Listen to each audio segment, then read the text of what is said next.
వచ్చేశాయి. నేటి నుంచి కొత్త చట్టాలు అమల్లోకి వచ్చేశాయి. బ్రిటిష్ పాలన నాటి నుంచి కొనసాగుతున్న ఐపీసీ, సిఆర్పిసి చట్టాలు ఇకపై కనిపించవు.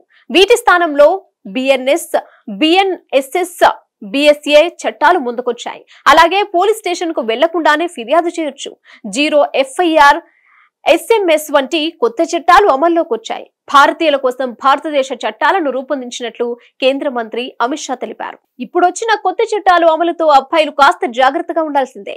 యువతిని ప్రేమించి పెళ్లి చేసుకుంటానని మోసం చేస్తే ఇకపై కేసులతో కోర్టుల చుట్టూ తిరగడం కాదు, డైరెక్ట్ గా జైలుకే వెళ్తారు. అలాగే క్రిమినల్ కేసులో విచారణ పూర్తయిన 45 రోజుల్లోగా తీర్పు రావాలి.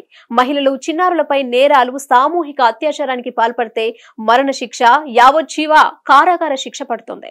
మరోవైపు ఐపీసీలో గందరగోళంగా ఉన్న సెక్షన్లను భారతీయ న్యాయ సంహితలో మరింత ఈజీ చేశారు. 511 సెక్షన్లను 358కి కుదించారు.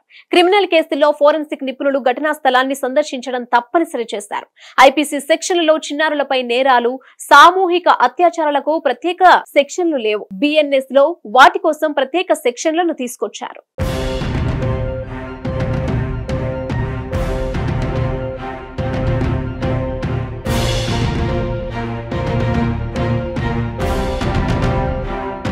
హిట్ టీవీ యాప్ ని డౌన్లోడ్ చేసుకోండి. ఇందులో short news, live news, entertainment, movies అన్ని అవైలబుల్ గా ఉన్నాయి. Please download hit TV app. Hit TV app. Hit TV app ని ఫ్రీగా డౌన్లోడ్ చేసుకోండి.